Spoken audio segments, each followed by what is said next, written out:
Good morning student. हम पढ़ रहे थे पत्रकारीय लेखन के विविध आयाम। तो इसके पहले हमने पढ़ा था पत्र के प्रकार। उसके बाद हमने पढ़ा था पत्रकारिता के विविध रूप।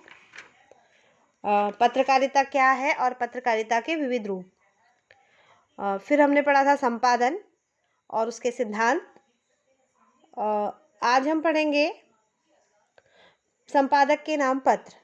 तो देखिए क्या है संपादक के नाम पत्र। संपादकीय पृष्ठ पर संपादक के नाम पत्र प्रकाशित किए जाते हैं। इसके अंतर्गत पाठक अपने विचारों, समस्याओं, भिन्न भिन्न मुद्दों आदि को व्यक्त करते हैं। इसके द्वारा नए लेखकों को स्तंभ लिखने का अवसर भी प्राप्त हो जाता है।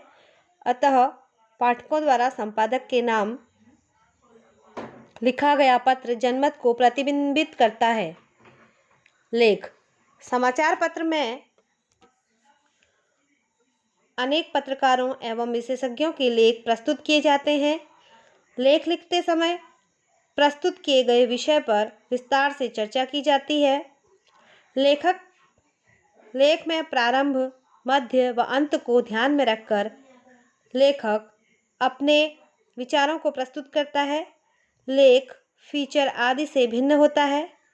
लेख लिखने में लेखक के विचारों को प्रमुखता देने के साथ साथ तथ्यों को ध्यान में रखना आवश्यक होता है।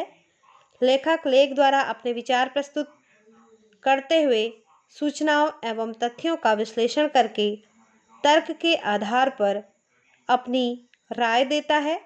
स्पष्टतः लेख लिखने की शैली आकर्षक होनी चाहिए जो अधिक से अधिक लोगों को प्रभावित कर सके। अगला है साक्षात्कार और इंटरव्यू। साक्षात्कार में पत्रकार द्वारा अन्य किसी से उसकी भावनाएं, विचार, राय आदि जानने के लिए सवाल पूछे जाते हैं। एक सफल साक्षात्कार वह होता है जिसमें पत्रकार उन सभी प्रश्नों के उत्तर प्राप्त कर सके जिन्हें पाठक, दर्शक, श्रोता जानना चाहते हैं। साक्षात्कार लेने के लिए पत्रकार को उस व्यक्ति के संदर्भ में सभी जानकारियां पहले से ज्ञात होनी चाहिए।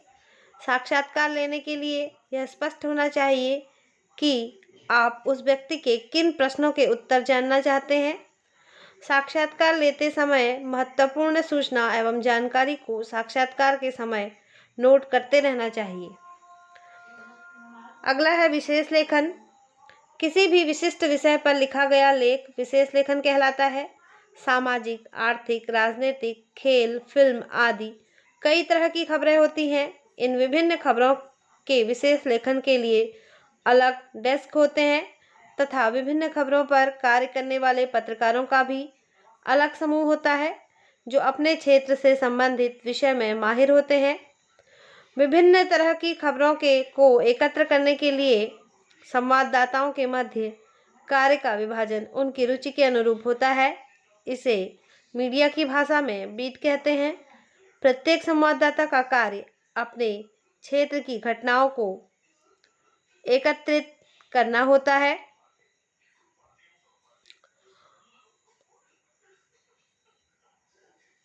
विशेषीकृत रिपोर्टिंग के अंतर्गत संवाददाता विशेष क्षेत्र अथवा विषय से जुड़ी प्रत्येक घटना, मुद्दों एवं तथ्यों का बारीकी से विश्लेषण कर पाठकों, दर्शक, श्रोता के समक्ष प्रस्तुत करता है। बारीकी से विश्लेषण कर पाठकों, दर्शक, श्रोता के समक्ष प्रस्तुत करता है। जिस क्षेत्र एवं विषय पर विशेष लेखन किया जा रहा है उस क्षेत्र से संबंधित अधिक से अधिक जानकारी संवाददाता को होनी चाहिए। क्षेत्र के विषय में लगातार अध्ययन करते रहना चाहिए। साथ ही उस क्षेत्र से जुड़े लोगों से समय समय पर मिलते रहना चाहिए। विशेष लेखन करने वाला संवाददाता उस क्षेत्र की बारीकियों को समझता है तथा उस विषय पर विश्लेषण करने की क्षमता भी संबंधित संवाददाता को होती है। विशेष लेखन के लिए सबसे महत्वपूर्ण है कि विशेष लेखन की भाषा सरल व स्पष्ट होनी चाहिए जो सामान्य पाठकों की समझ में आ जाए। यद्यपि विशेष लेखन करते समय विशेष विषय पर लिखे जाने वाले लेखन में तकनीकी शब्दावली का प्रयोग लेखन में अवश्य किया जाता है, जैसे कारोबार के क्षेत्र में आयात, निर्यात, मुद्रास्फीति, ब्याज दर, निवेश आदि शब्दों का प्रयोग किया जाता है। विशेष लेखन के लिए किसी भी प्रकार की निश्चित एवं अलग शैली नहीं होती। किसी भी विशेष विषय पर लिखा जाने वाला आलेख सामान्य लिखे जाने वाले आलेख से भिन्न होता है तथा विशेष लेखन को पढ़ने वाला पाठक वर्ग भी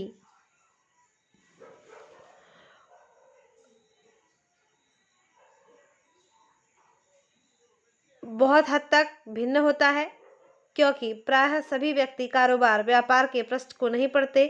कुछ लोग खेल जगत से संबंधित जानकारियों को नहीं पढ़ते, तो कुछ लोग फिल्मों की जानकारी को जानने में रुचि नहीं रखते। इस प्रकार विशेष लेखन के क्षेत्र निम्नलिखित हैं: अर्थ व्यापार, विज्ञान प्रौद्योगिकी, विशेष, विदेश, पर्यावरण, स्वास्थ्य, अपराध, कानून, खेल, कृषि, रक्षा, शिक्षा, फिल्म, मनोरंजन, सामाजिक मुद्दे आदि। तो देखा आपने, इस वीडियो में हमने जाना संपादक के नामपत्र और उसके साथ ही साक्षात्कार, विशेष लेखन इत्यादि के बारे में। उम्मीद है बच्चों आप इससे लाभ उठाओगे और आपको इससे भरपूर जानकारी मिली होगी। तो अगली वीडियो में हम मिलेंगे इसके प्रश्नोत्तर के साथ। तब तक के लिए गुड बाय।